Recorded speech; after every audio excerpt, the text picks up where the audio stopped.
My name is Natalie, and I am 31 years old. There are nights when I wake to the echo of laughter that isn't real, a cruel memory that clings to my chest like smoke I can't breathe away. On my birthday, the one day I had hoped might be free of bitterness, my sister's daughter lifted her glass and, with a smile that cut sharper than any blade, spilled her drink across my outfit. She tilted her head and whispered loud enough for all to hear, "Now you look as cheap as you act." The room froze, eyes pinned to me, not with love, not with pity, but with judgment. And in that silence, I understood something no one had dared to say out loud. My dignity was not theirs to protect. I had been betrayed, not just by a niece's cruelty, but by every complicit smirk that followed. That moment became the seed of a promise I carved into my soul. They thought they could humiliate me and walk away untouched. They thought wrong. If you've ever known the taste of betrayal, if you've felt the burn of humiliation cut into your skin like acid, you will walk with me through this story. And if you stay, if you share in this journey of shadows and fire, I promise you a conclusion that feels like justice itself breathing. Before we step further, I'll ask something small. If this story reaches you, if it stirs something deep in your chest, then let your presence be known. Like, share, and subscribe so that others who've been broken may find the strength in these words, and so that none of us ever feel alone in the darkness again. I was born into a family where laughter echoed loudly, but it often masked something quieter, something sharper beneath the noise. My sister, Evelyn, was older by 6 years, and from the time I could walk, she wore superiority like perfume. It clung to her words, her gestures, even the way she introduced me to others. I was not Natalie, the younger sister, with her own dreams. I was simply Evelyn's little shadow. For years I accepted this role without protest, thinking it was normal for an older sister to hold the stage. But what I did not see then was how easily love can tangle with envy, how affection can disguise possession, and how loyalty can become a leash. When I married, I thought the chains had loosened. My husband, Daniel, was kind in those early years, or at least he seemed so. His smile was disarming, his words careful, the kind of man who made promises sound eternal. For a time, Evelyn treated him with courtesy, but I could see the curiosity behind her eyes. She studied him the way one might study a painting, looking for flaws in the brushwork, flaws she could expose, and when she found none she could easily name, she turned her scrutiny toward me instead. My clothes were wrong, my hair too simple, my voice too soft.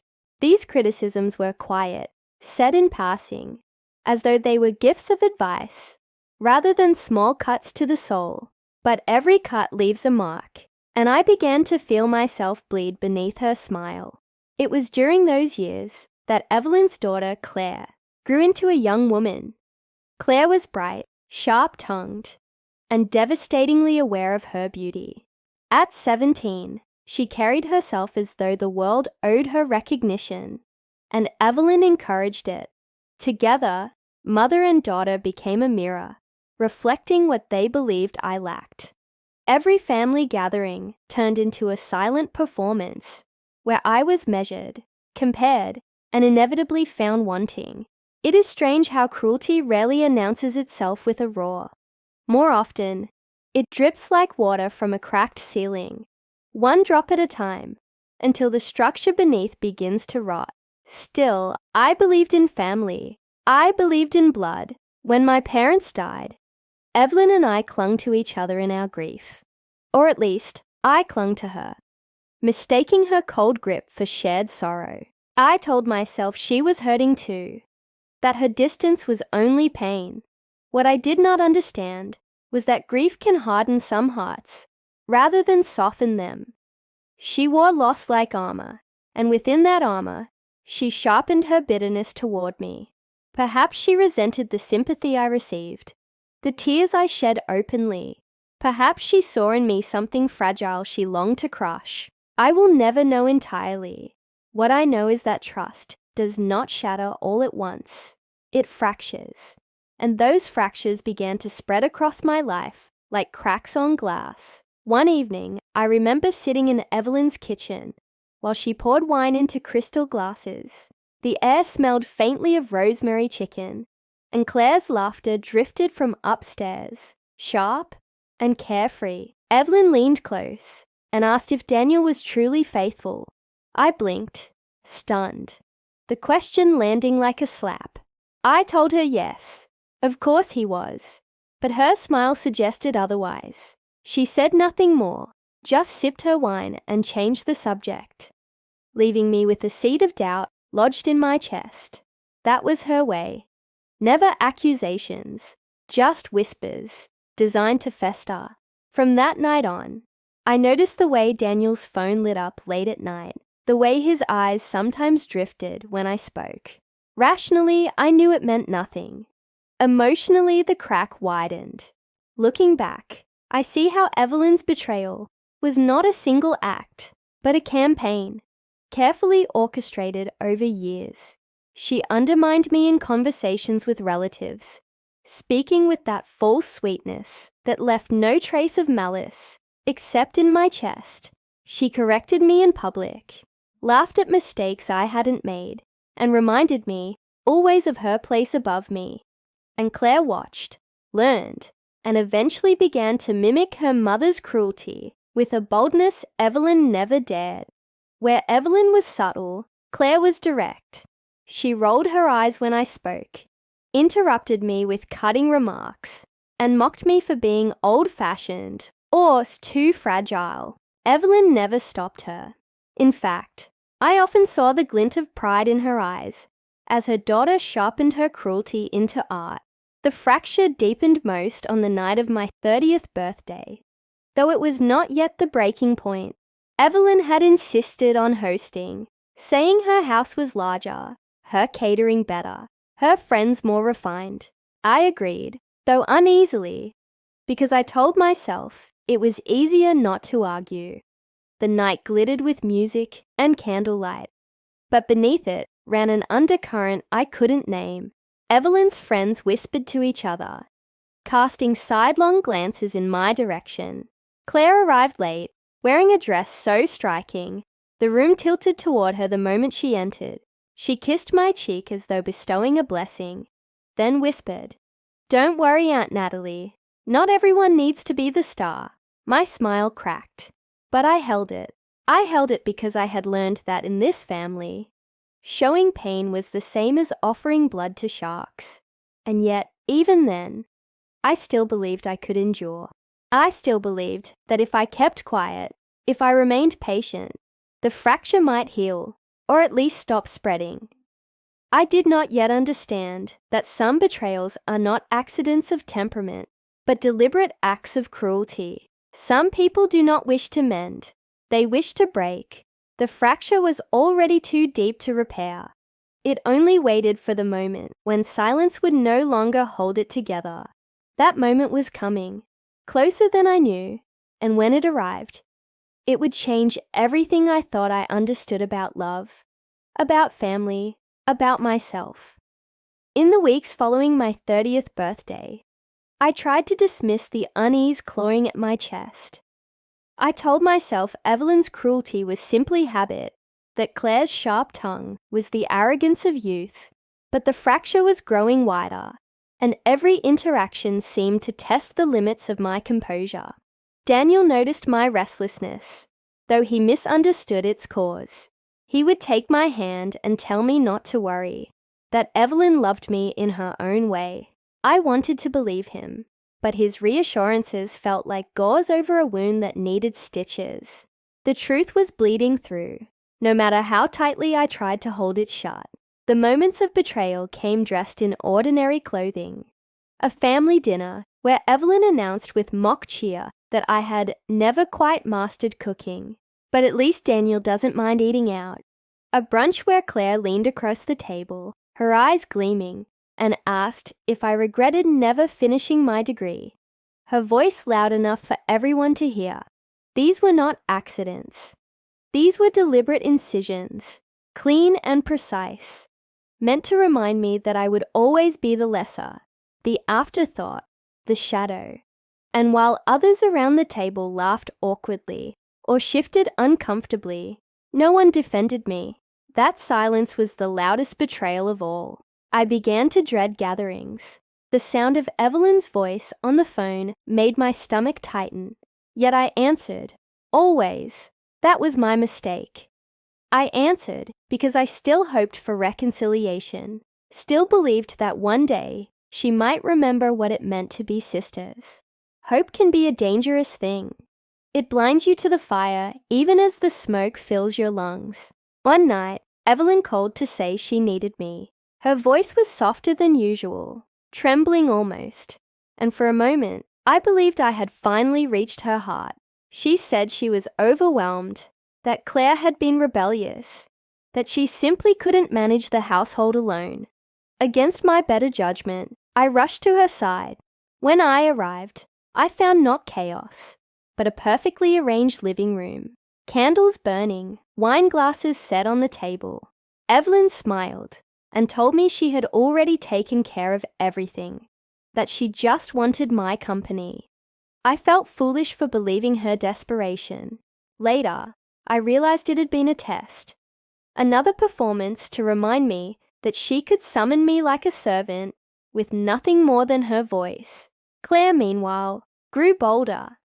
At a wedding we both attended, she introduced me to her friends as the sweet but boring aunt who always tries too hard.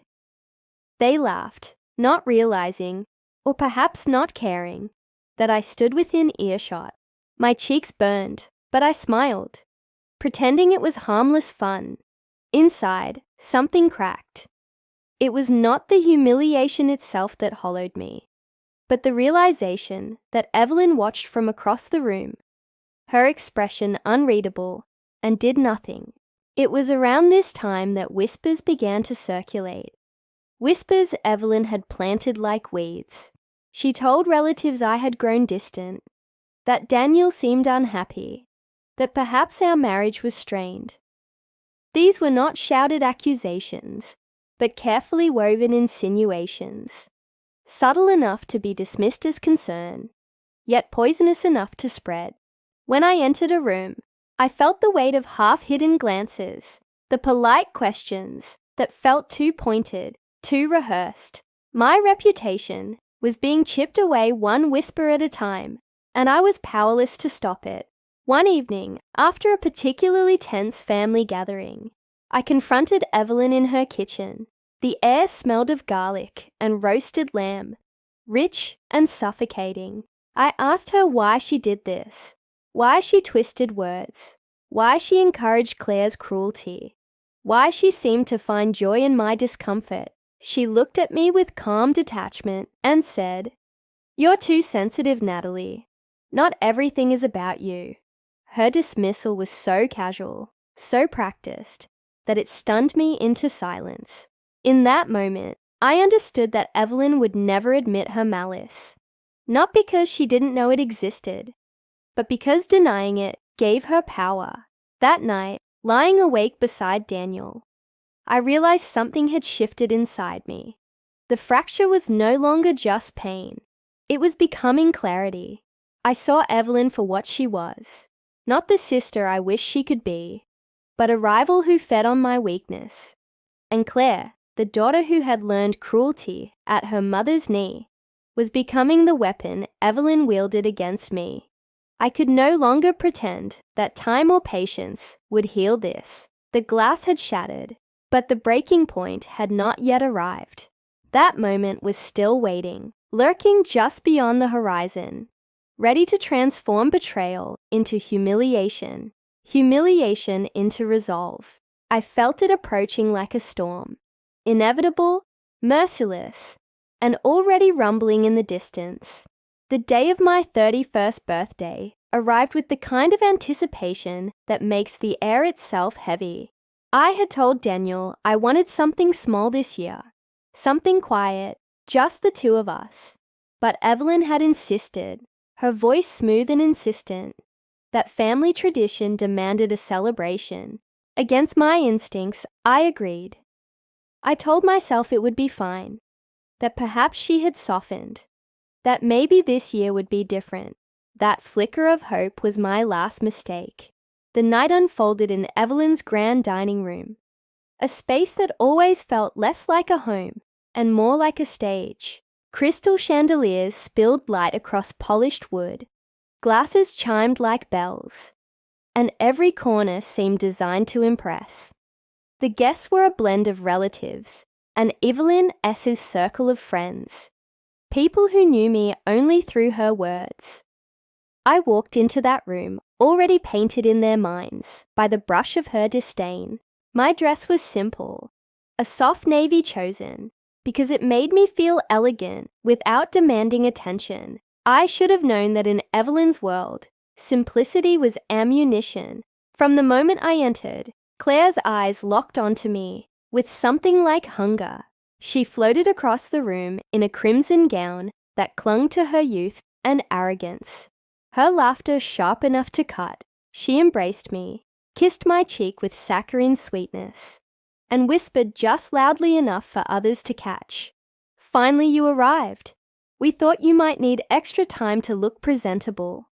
Laughter rippled, hushed but audible, and I felt my cheeks flush. I smiled tightly, swallowing the sting, telling myself it was nothing. But humiliation, like poison, rarely kills with one sip. It works slowly, spread by those who enjoy the spectacle. The dinner stretched longs, each course another test of patience.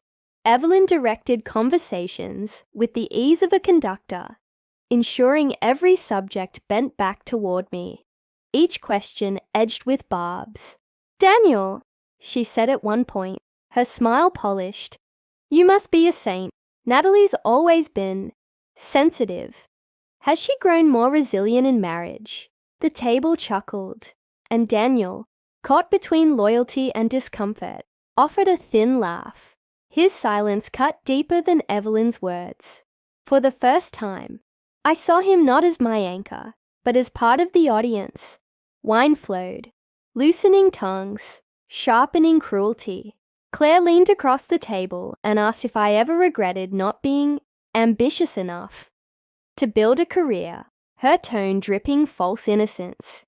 "It must be hard," she added, "depending on others for validation." Her friends giggled, the sound like glass breaking in my ears. I wanted to rise, to leave, but pride glued me to my chair. If I walked away, they would win. If I stayed, I would bleed. And then came the moment that still burns in my memory, the moment when humiliation shifted from subtle to savage. The cake arrived, candles flickering like tiny stars. The room dimmed to honor the tradition. I closed my eyes, wished for strength, and prepared to blow them out. But before I could, Claire stood, glass in hand, her smile sharp as a knife. She clinked it for silence, and when the room hushed, she stepped toward me. In one fluid motion, she tilted her drink, and cold liquid cascaded down my dress, soaking the fabric, staining the navy with deep blotches of red and amber. Gasps erupted, followed by laughter that spread like wildfire. She leaned close, her breath warm against my ear, and whispered, "Now you look as cheap as you act." Time fractured. I stood frozen, the liquid dripping down my skin, the laughter echoing in my skull. Faces blurred, but I saw Evelyn clearly, her smile hidden behind a hand, her eyes alight with pride in her daughter's cruelty. Daniel remained seated, his gaze cast down, his silence louder than any defense. In that instant, something inside me broke, not softly, but with the shattering force of glass against stone. I did not cry. I did not scream. I stood in silence, my body trembling, my fists clenched at my sides. Every eye in the room was on me, waiting for a reaction, waiting for the spectacle to end with tears or fury. But I gave them nothing. That was my first act of defiance. I left the room with my head held high, though my insides felt like ash.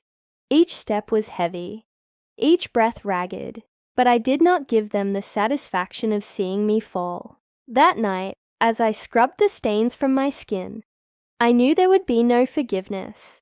Betrayal had turned to humiliation, and humiliation had carved itself into rage. The fracture of trust had widened into a wound too deep to heal, and somewhere in that silence, a seed began to sprout, not of despair, but of vengeance. The drive home that night felt endless, though the city streets passed in a blur of headlights and shadow. Daniel sat beside me, his hands fixed on the wheel, his silence heavier than any words could have been. I waited, foolishly, for him to speak, to comfort me, to say something that would stitch together the gaping wound left open in Evelyn's house. But he said nothing, not even when we entered our home and the lock clicked shut behind us. The only sound was the faint dripping of water in the kitchen sink, steady and mocking. Finally, I asked him why he hadn't defended me, why he had sat there like a stranger while his wife was humiliated, his shoulders tensed, his eyes still refusing to meet mine. He muttered something about not wanting to escalate the scene, about it being just a childish prank. His words struck harder than Claire's glass of wine ever could. To him, my public humiliation was nothing more than youthful mischief.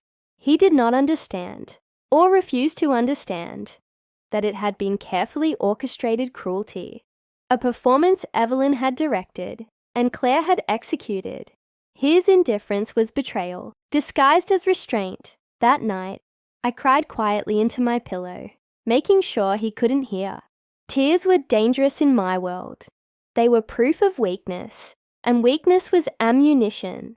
As the hours dragged, I promised myself I would not give Evelyn or Claire another drop of my pain. If they wanted to feast on my suffering, I would starve them. But in the days that followed, the humiliation grew beyond the walls of that dining room.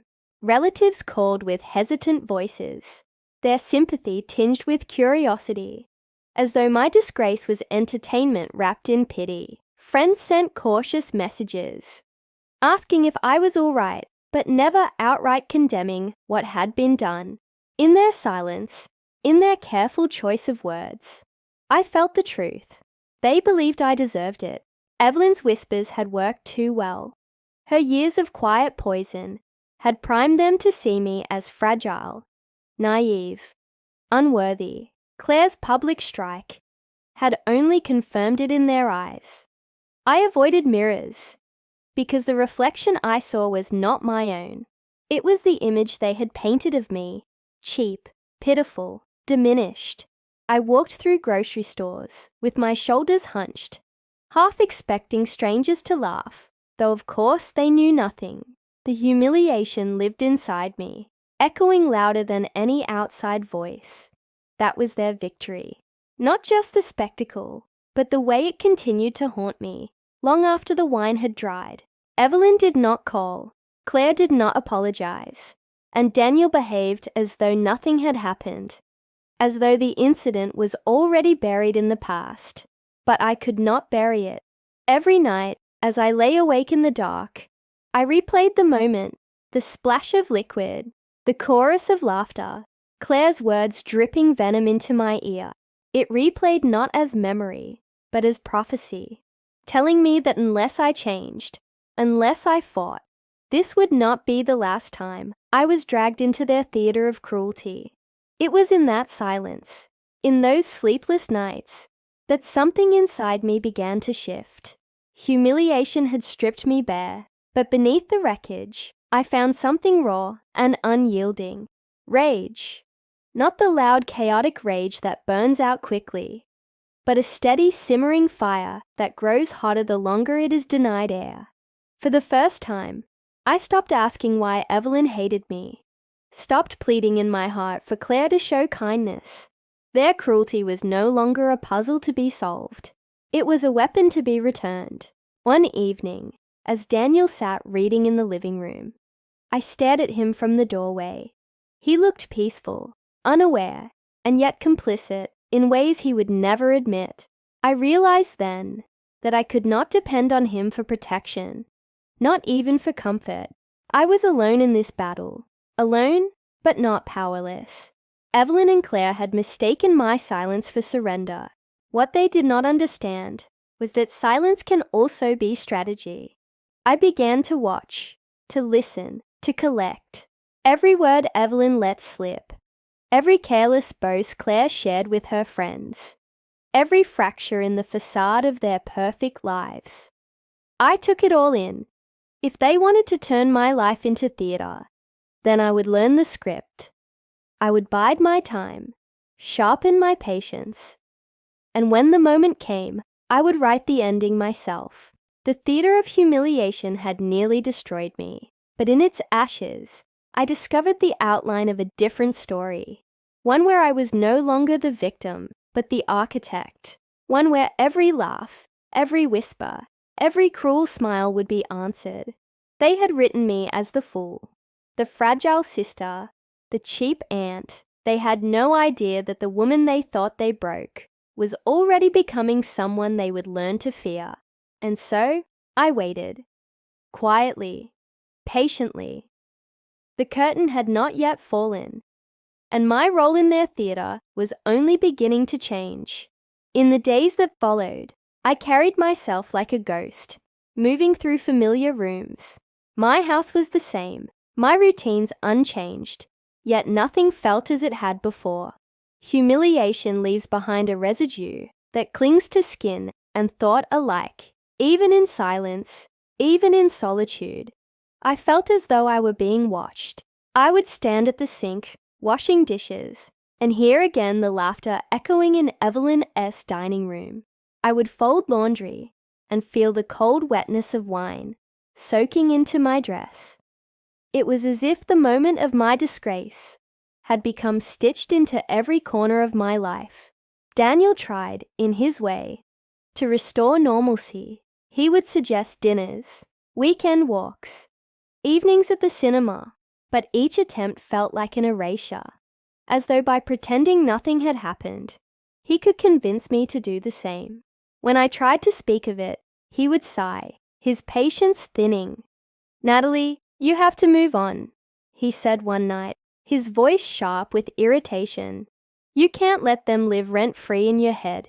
I stared at him, wondering if he realized he was asking me to silence not only my pain, but my dignity. He wanted peace, but peace at the cost of truth is just another kind of betrayal. And so, I withdrew, not out of choice, but out of necessity. Friends grew distant, unsure of how to comfort me, or unwilling to involve themselves in Evelyn's quiet empire of influence. Family members offered platitudes, but never solidarity. I learned quickly that humiliation is contagious. People avoid the humiliated as though shame were a disease they might catch. I went from being invisible in Evelyn's shadow to being erased altogether. Yet it was in that erasure, in that hollow silence, that something within me began to take shape. Pain is a teacher, and isolation its classroom. I spent long hours alone, walking through the quiet streets at dusk, my mind replaying every slight, every cruel word. At first the memories cut, leaving me raw and exhausted, but slowly I began to notice patterns. Evelyn's whispers were not random. They were strategy. Claire's cruelty was not rebellion. It was inheritance. They had built their power on my silence, on the assumption that I would never rise. Once I saw this clearly, the shame I carried began to transform. It was no longer a mark of my weakness, but evidence of their manipulation. Still, struggle was not only internal. Money was tight, tighter than I let Daniel know. My job at the small gallery downtown barely covered my share of expenses, and Daniel, though comfortable enough, grew less generous with his income. I noticed the way he hesitated before handing me cash for groceries. The way he asked pointed questions about my spending. Once, when I mentioned taking a course to finally complete the degree I had abandoned, he shook his head. "Maybe focus on what you're already doing," he said. "We can't afford distractions right now." I bit my tongue, but inside, I burned. To him, my ambitions were frivolous. To Evelyn and Claire, my lack of ambition was failure. I was trapped between contempt and dismissal, with no ally to turn to. The loneliness pressed down hardest at night. I would lie awake, staring at the ceiling, wondering how my life had become this narrow corridor of shame and dependence. I thought of my parents, of how they might have protected me had they still been alive, but the dead offer no shelter, and memories are no shield. I had only myself. That realization was terrifying and liberating. If no one would fight for me, then I had to learn to fight for myself. I began to change in small ways. At first, it was nothing more than watching, listening, observing with sharper eyes. At family gatherings, I spoke less, but I saw more. I noticed the cracks in Evelyn Ass's perfect veneer, the way her hand trembled slightly when she thought no one was watching, the edge in her voice when Claire dismissed her too quickly. I noticed Daniel's glances, fleeting and guilty, when Evelyn leaned too close during conversations. Each detail was a thread, and though I didn't yet know what tapestry they would form, I collected them carefully. Struggle had stripped me down, but in its place, it had given me something unexpected. Awareness. For the first time in my life, I was no longer Evelyn's shadow. I was her witness. And that, I realized, was the beginning of power. The weeks after my humiliation stretched into months, and with each passing day, the weight of my exile grew heavier. Invitations dwindled. Where once Evelyn had insisted on my presence at every gathering, now she did not bother. The silence was worse than the insults. It was as if I had ceased to exist in her world, and by extension, in the family's. On the rare occasions I did see relatives, their smiles were polite but shallow, their conversations cautious, like dancers skirting the edge of a broken stage. They didn't want to risk being pulled into the pit where I had been cast. Isolation is a cruel companion. It whispers, lies in your ear until you begin to believe them. Perhaps they were right, I told myself. Perhaps I was fragile, naive, cheap. I began to second-guess even the simplest decisions. I would stand in front of the mirror before work, tugging at my blouse, wondering if Claire's mocking eyes would call me outdated. I bought new lipstick once, a bold red I had never dared wear, but when I applied it, Daniel looked at me and said, "That doesn't really suit you." I wiped it away before leaving the house. My body carried the exhaustion of someone walking through endless rain. Each step forward felt heavier than the last. Yet I moved still, if only to keep from drowning. At the gallery, I found solace in silence, surrounded by paintings that held stories in their brushstrokes. Some days, I would stand before a canvas of violent reds and blacks, feeling my own anger reflected in its chaos. Other days, the soft hues of a quiet landscape would remind me of the peace I once believed life could hold. Art became my confidant, my mirror, my secret witness. But outside those walls, reality pressed in. Daniel grew colder, not cruel, but absent, as if the man I had married was slipping into shadow. He came home later, offered fewer explanations, and carried the scent of unfamiliar perfume that he dismissed as office air. I wanted to believe him, wanted to keep the cracks in our marriage from widening further. But my instincts whispered otherwise. Trust, once fractured, cannot be patched with silence. Money troubles deepened too.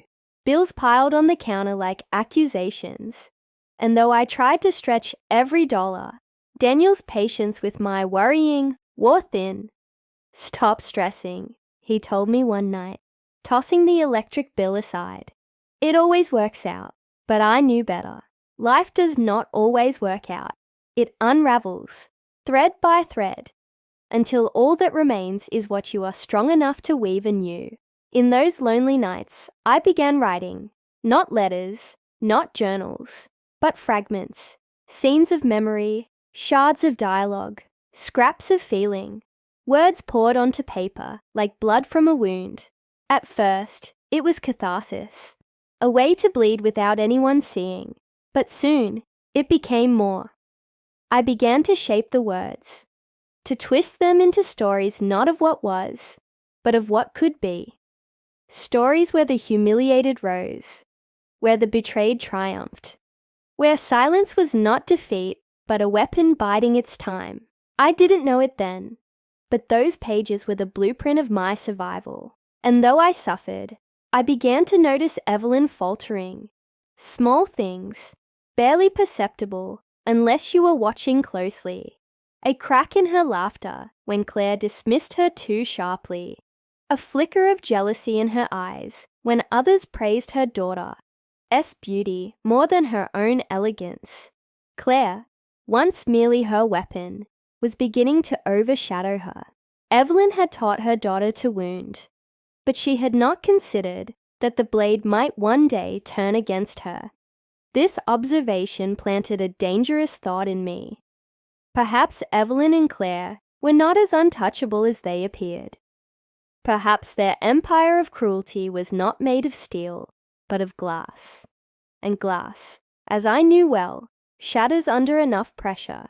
The struggles had left me hollowed out, yes, but also sharpened. I was learning the contours of their weaknesses, learning the terrain of the battlefield I had never chosen, but now could no longer escape. And though I was not yet ready to strike, I could feel the shift within me. My humiliation was no longer a wound. It was a scar, a mark of survival, and scars are stronger than unbroken skin. For the first time since that birthday, I no longer felt like prey. I was still wounded, still struggling, but something inside me was beginning to turn toward the fire. Winter came, and with it a cold that seemed to seep not just into the walls of our house, but into the marrow of my bones. The days grew shorter, the nights longer, and my solitude deeper. I went through the motions of life, work, chores, dinners with Daniel, that felt like meals with a stranger.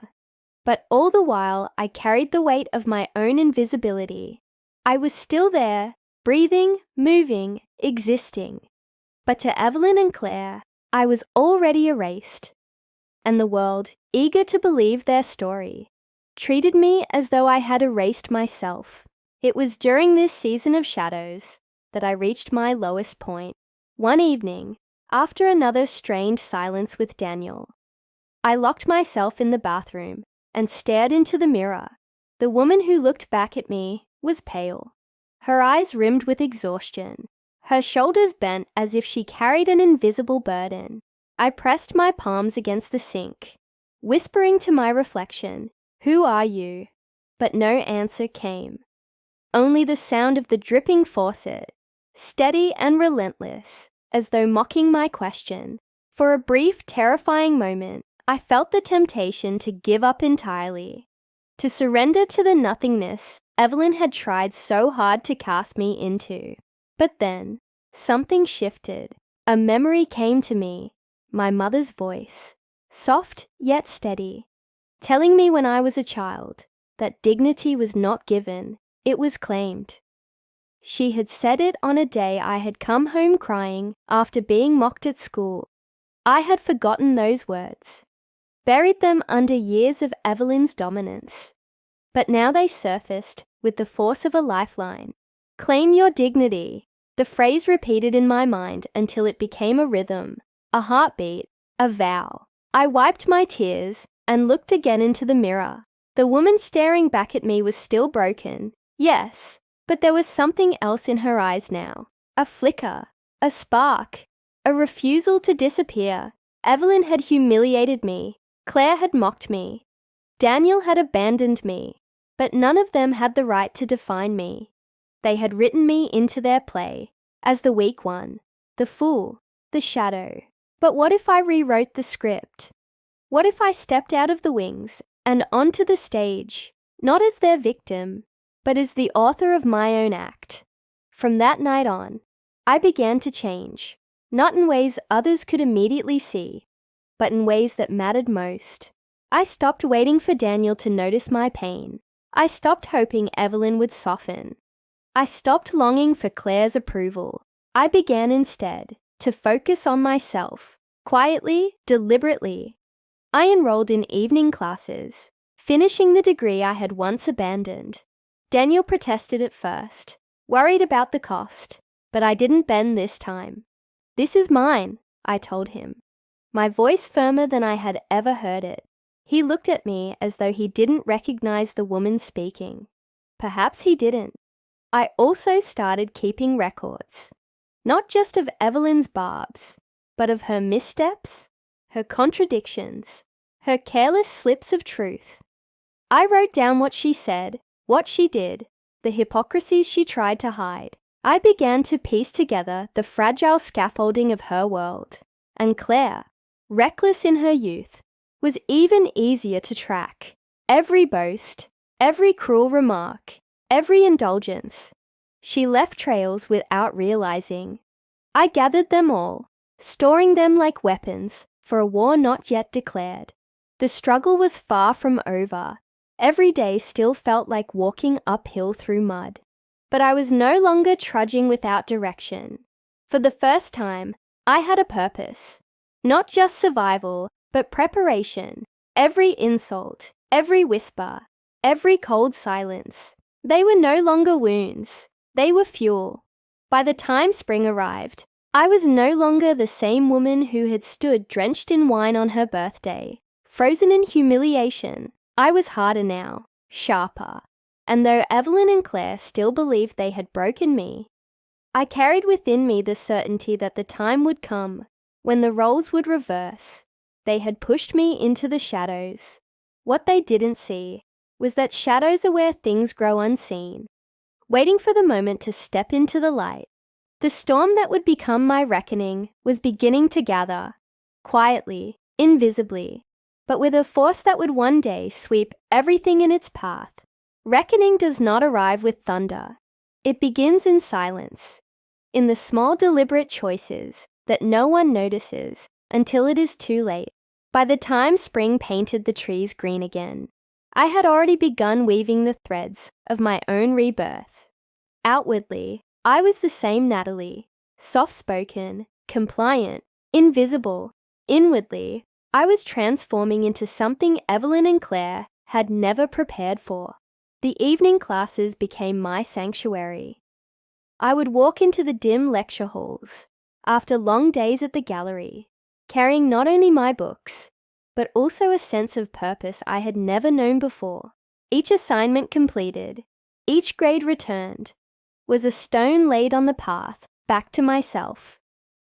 For the first time in years, I was building something Evelyn couldn't touch. Knowledge was mine alone. No whisper, no cruel smirk could erase it. And as my confidence grew in that classroom, so too did the fire in my chest. Daniel noticed, of course. He frowned when I came home late, when I studied past midnight, when I began speaking with a conviction he couldn't dismiss. "You're changing," he said one evening, his voice caught between confusion and unease. I met his gaze and replied, "Yes, I am." For once, I didn't soften my words to comfort him. I no longer had the energy to play small for anyone. His discomfort was a sign I was moving in the right direction. At the same time, I continued my quiet observations of Evelyn and Claire. Family gatherings were fewer now, but when they occurred, I attended with a different mindset. I no longer went seeking kindness or fearing ridicule. I went to study them, to catalogue their faults. Evelyn had always prided herself on control, but control is fragile when it relies on fear. I began to notice how she flinched whenever Claire ignored her, how she tightened her grip on her wine glass whenever others praised her daughter without mentioning her. It was subtle, but it was there. Jealousy, the kind that festers in silence until it poisons the hand that holds it. Claire, too, was changing. At 18, she had become even bolder, flaunting her beauty and sharp tongue with reckless abandon. But recklessness is its own weakness. She bragged about nights out she wasn't supposed to have, expenses she couldn't explain, and boys she toyed with like accessories. Evelyn laughed it off in public, but I could see the cracks forming in private. Mother and daughter were beginning to clash, each one too proud to bend. It was only a matter of time before their alliance, built on cruelty, began to crumble from within. I recorded everything, every careless word Claire let slip in front of her friends, every lie Evelyn told that contradicted her earlier stories, every instance where their masks slipped. I kept a notebook hidden deep in my drawer, its pages filled with their own weapons, waiting to be turned against them. It wasn't revenge yet. It was preparation. And preparation, I was learning, was more powerful than rage. The gallery, too, became part of my transformation. Surrounded by art, I began to see metaphors everywhere. A fractured vase pieced back together with gold. A storm-torn landscape where light still broke through the clouds. Even a painting of a predator crouched in shadows, waiting to strike. I stood before that painting often, imagining myself in its stillness. Unseen, but ready. That was what I had become. No longer prey, not yet the hunter, but something in between. A shadow sharpening into a blade. The spark of reckoning was not one moment, but many, strung together like beads on a string. Each class I completed, each observation I wrote down, each time I refused to bow to Daniel S. dismissals. It was all part of the fire building inside me. Evelyn and Claire believed they had silenced me, that I had vanished into the role they wrote for me. What they didn't realize was that I was no longer playing their part. I was writing my own, and deep down, I began to sense that the day would come when all my quiet preparations would ignite. The fracture had become a wound, the wound a scar, and the scar now glowed with heat, waiting for the moment it would burn. The reckoning began, not with confrontation, but with patience. I learned quickly that vengeance is not seized in a single strike. It is cultivated like a slow-growing vine that winds its way into every crack until the structure collapses. Evelyn and Claire had always relied on my silence, so I gave them silence still. But now it was not the silence of weakness. It was the silence of a hunter crouched in tall grass. I began with Daniel. He was the weakest link in my world, a man who preferred comfort to conflict, appearance to truth. He wanted a wife who would stay small, predictable, easy to manage. But I had outgrown that version of myself, and I knew his unease with my changes would reveal more than he intended. I asked quiet questions about his late nights, about the perfume on his clothes, about the subtle distance that had grown between us. He gave me dismissive answers, but his eyes betrayed him. I stopped pressing. Instead, I listened. I noted the nights he lied about working late, the unexplained charges on our account, the texts he shielded from my sight. I didn't confront him, not yet. A public humiliation had been my undoing once. I would make sure his, when the time came, was far greater. With Evelyn, I played the dutiful sister once more. I visited when she invited me, smiled when she made cutting remarks, and offered no resistance when she tried to prod at my insecurities. She believed I had returned to my role as the submissive shadow, and that belief was my camouflage. But as I sat across from her, nodding at her false kindness, I studied her every move. I noticed how her hands trembled slightly after her third glass of wine, how her voice cracked when she mentioned Claire's new friends, how her eyes darted whenever conversation touched on money. She was not as invincible as she wanted the world to believe. She was fragile beneath her armor, and I was learning where the cracks lay. Claire was the easiest to read. Youth made her careless. Arrogance made her blind. She posted everything online, photographs of extravagant nights out, cryptic captions about secret liaisons, and casual boasts that she never considered would live forever in digital ink. I saved them all. Screenshots, printouts, notes. Each one was a piece of a puzzle she had no idea she was giving away. The girl who had once poured wine on me with a smirk was too reckless to realize she was filling my arsenal with ammunition.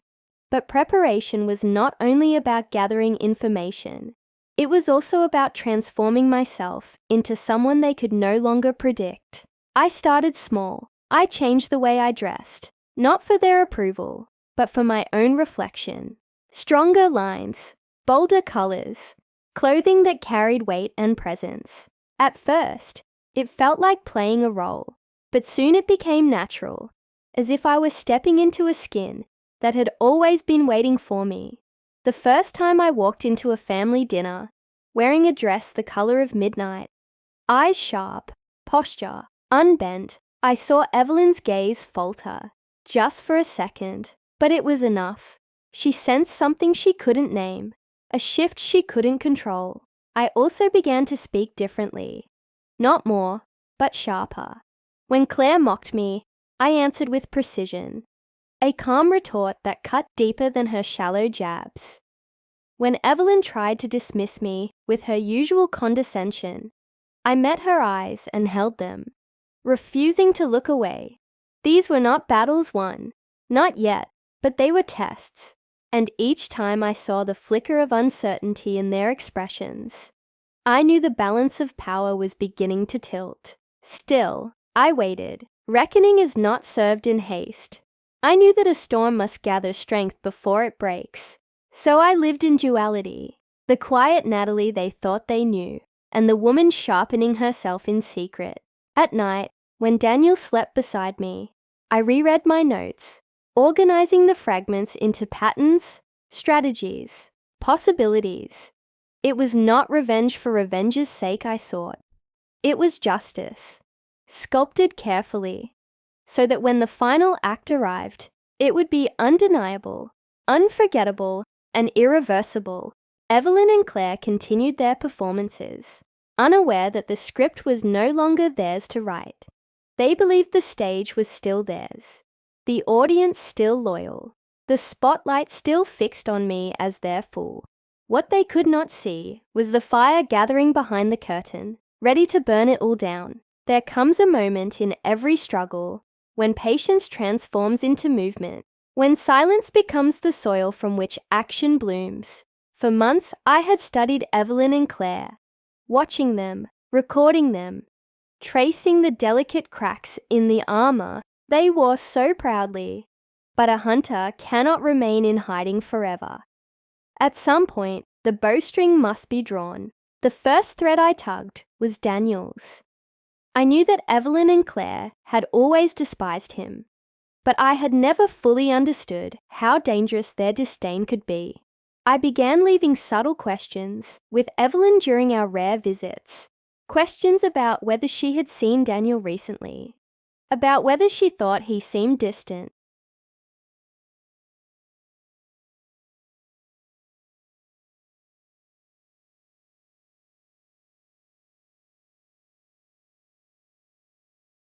I only had to nudge her in the right direction. At the same time, I tightened the net around Claire. Her carelessness was astonishing. She bragged about spending money Evelyn didn't have, about affairs with men whose names she barely remembered, about lies she told with laughter, as if deceit were a party trick. I quietly befriended one of her closest companions, a girl named Lila, who had grown weary of Claire's arrogance. Lila was eager to talk, eager to reveal the details Claire boasted of in drunken nights and whispered phone calls. I listened, encouraging her, and gathered every detail like jewels slipped into my pocket. Evelyn adored her daughter, but I knew one day those secrets would become a blade aimed straight at her pride. Still, I remained outwardly unchanged. At dinners, I played the part of the subdued sister, the aunt who smiled politely, even when barbed remarks were thrown her way. Evelyn's friends still laughed at her jokes about me, and Claire still sneered when I walked into the room.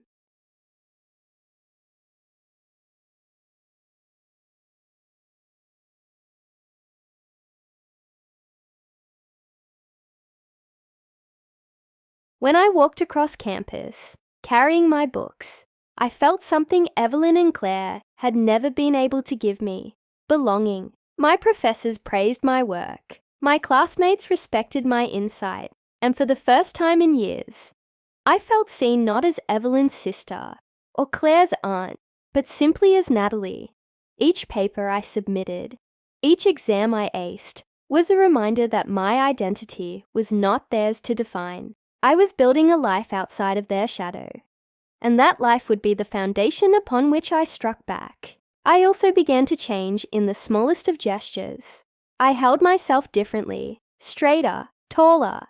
I dressed with intention, not extravagance, but with a precision that demanded attention. When Evelyn remarked one evening, "You've been looking more polished lately," her tone laced with suspicion, I simply smiled and said nothing. That silence unsettled her more than any words could. For once, she could not name me, could not pin me down, and I saw in her eyes the first flicker of something I had never seen before: unease. The reckoning was no longer a distant thought. It was beginning to stir, to breathe, to live. I had shifted from victim to strategist, from prey to predator in waiting. But I knew better than to rush. Revenge is not simply about striking back. It is about striking so precisely, so undeniably, that the enemy has no choice but to crumble beneath the weight of their own sins. Evelyn and Claire still laughed. They still whispered. They still believed they held the power. What they did not realize was that the spark had already been lit, and the fire was spreading invisibly beneath their feet. Soon, the stage they had built for my humiliation would become their own execution ground. The first blow was not mine. It was Evelyn's undoing of herself. She had always been too eager, too desperate to uncover weakness in others, blind to the cracks forming within her own home. One afternoon, I received a call from her, her voice sharp with triumph. She said she had heard things about Daniel, whispers that he might be straying, that he might not be the man I believed him to be. Her words dripped with satisfaction, the same satisfaction she'd worn on her face the night Claire drenched me in wine. But this time I didn't falter. I let her speak, let her relish the idea that she was unraveling me once again. Then, in the calmest voice I could muster, I told her I already knew. I told her I had evidence, that I had kept records, that I had been waiting. The silence on the line was exquisite, her breath catching, her certainty collapsing in real time. I thanked her for her concern and ended the call. That was the moment Evelyn realized I was no longer the fool she had crafted. With Daniel, I did not scream or accuse. I waited until he was comfortable, until his guard was down, and then I placed the evidence in front of him. Receipts, messages, the lies he thought had dissolved in secrecy, his face drained of color, his lips stammering excuses that died in the air between us. I did not shout. I did not cry. I told him simply that he had underestimated me, that his betrayal no longer had the power to break me. He begged, he pleaded, but I had already decided. His silence that night at Evelyn S.'s table had been his true confession, long before I uncovered his affairs. And so I ended it, not with anger, but with precision. By the time he realized I was serious, I had already begun moving my life beyond him. But Daniel was not the target of my vengeance. He was only the first step, the discarded pawn on a board where Evelyn and Claire still reigned as queens. To destroy them, I needed more than knowledge. I needed spectacle. They had humiliated me in public, so their justice would also be public. Claire, as ever, made it easy. Her recklessness was boundless, her arrogance bottomless. The screenshots I had gathered, the boasts she had made, the secrets she had spilled to careless friends, I released them carefully, strategically, through the same channels Evelyn had once used to poison my name. Relatives who once whispered about me now whispered about Claire. Friends who had once sneered at my fragility now sneered at Claire's recklessness. The empire Evelyn had built on my humiliation began to crumble beneath her daughter's downfall. Evelyn tried to contain it, of course. She summoned me for a meeting at her house, the same grand stage where she had once orchestrated my disgrace. She poured wine, sat across from me, and with her voice trembling just enough to betray her, she asked if I had anything to do with the rumors spreading about Claire. I looked her in the eyes, steady and unblinking, and said only this: "Perhaps you should ask yourself why people are so ready to believe them." The color drained from her face. For the first time in my life, I saw Evelyn silenced. The reckoning had begun. And it was only the beginning. The opportunity arrived sooner than I expected. Evelyn, desperate to salvage her reputation, decided to host another gathering. It was her way. Problems were not solved, but drowned in spectacle. Suffocated beneath candlelight and fine wine, she invited the same family, the same friends, perhaps hoping to reassert her control, to remind them that she was still the grand orchestrator of appearances. What she did not realize was that the stage she prepared for her redemption had already been set for her ruin. I accepted the invitation without hesitation. When I walked into her home that evening, I carried myself differently. Not as the shadow, not as the humiliated fool, but as someone who had risen from ash. My dress was deliberate, sleek black, sharp lines, a presence that silenced whispers before they began. I felt their eyes on me as I entered, but for once, the weight of their stares did not crush me. It lifted me. They didn't know yet, but tonight they would witness the reversal of everything Evelyn had built. The dinner began as all her dinners did. Forced laughter, polished smiles, conversations dripping with artificial sweetness. Evelyn presided over it with her usual composure, though I saw the strain in the tightness of her jaw, the way her hand gripped the stem of her glass. Claire, sitting beside her, was restless, her phone never leaving her hand, her eyes darting nervously whenever someone whispered nearby. They both felt it. The unease, the undercurrent of suspicion flowing through the room. They just didn't know its source. When dessert was served, I rose. My voice was steady, quiet at first, but it carried across the table with a clarity that silenced the chatter. There was a time, I began, when I believed silence was dignity, when I thought enduring cruelty quietly made me strong. But silence does not protect dignity. It feeds humiliation, and I have been silent long enough. The room froze. Evelyn's smile faltered. Claire's fingers stilled on her phone. I placed a small folder on the table, its edges sharp against the white linen. Inside were the pieces I had collected, the photos, the screenshots, the careless words Claire had left scattered across the digital world. I did not need to shout. I simply slid the folder across the table until it rested before Evelyn. She opened it with trembling hands, her eyes darting rapidly, the color draining from her face as the truth stared back at her. Claire tried to laugh it off. "This is ridiculous," she said, her voice high, brittle. "She's making things up." But the murmurs had already begun, low and heavy, spreading around the table like smoke. The same people who had once whispered about me were now whispering about her. The same stage they had built for my humiliation had become hers. And Evelyn, the mother who had always defended her daughter's cruelty, could only sit in silence, her empire collapsing in her hands. I did not gloat, I did not shout, I let the evidence speak for itself. When the murmurs grew louder, I simply said, "Humiliation is a theater, yes. But tonight, you will remember who built the stage."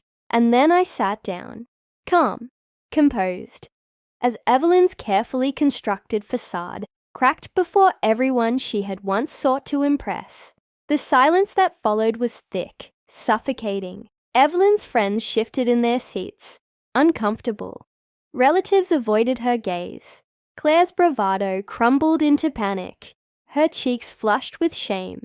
And Daniel, who had been invited despite our separation, watched with wide eyes, as though seeing me for the first time. He looked at me not with pity, not with dismissal, but with something he had never granted me before. Respect, edged with fear. The balance of power had shifted. Completely, irrevocably. The room had become a stage of silence. Every eye was on Evelyn and Claire, their masks slipping, their confidence bleeding out like water through broken glass. For years, they had relished in orchestrating my humiliation, weaving lies and whispers, until I became the caricature they wanted me to be. But now, in front of the same audience, their empire cracked. Evelyn tried to recover. She straightened in her chair, forced a smile that trembled, and said, "This is nonsense. Family matters should stay within family." Her voice, once so commanding, now rang hollow, brittle as old wood. But the people around us had already seen too much. They had watched me endure her cruelty for years, had whispered about me behind closed doors. Now they had evidence in their hands, undeniable proof of the rot she had nurtured. The tide had turned, and no denial could stem it. Claire, however, could not keep still. Her pride was too sharp, her arrogance too deep. "They're just jealous," she spat, her words laced with venom. "All of you, jealous because I live freely, because I don't bow down to your pathetic standards. You've always envied me, Aunt Natalie. Admit it." She stood, her voice rising, but in her desperation, she revealed the very thing Evelyn had tried to hide: the cruelty, the entitlement, the disdain for anyone but herself. It was all there, laid bare in her outburst. If the evidence I had collected had not already undone her, her own words sealed it. I remained seated, my hands folded calmly in my lap. There was no need for me to shout or argue. Revenge is not loud. It is patient, precise, and undeniable. And in that moment, I saw the truth. Evelyn and Claire were not forces of nature, not titans towering above me. They were simply women, brittle and flawed, consumed by the very poison they had poured into me. All I had done was hold up a mirror. When the gathering dissolved, it was not with laughter or music, but with uneasy silence. Guests left quickly, avoiding Evelyn's gaze, whispering among themselves as they slipped into the night. The house, once her kingdom, felt smaller, emptier. Evelyn sat rigid at the table, her hands still clutching the folder of evidence. Claire stormed upstairs, her footsteps shaking the floor, but her defiance sounded hollow, the tantrum of someone who knew the game was over.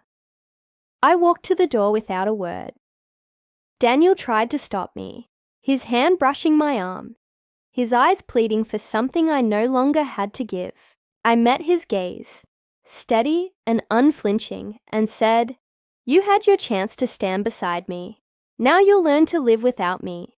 His hand fell away, his lips parted in silence, and I stepped out into the night.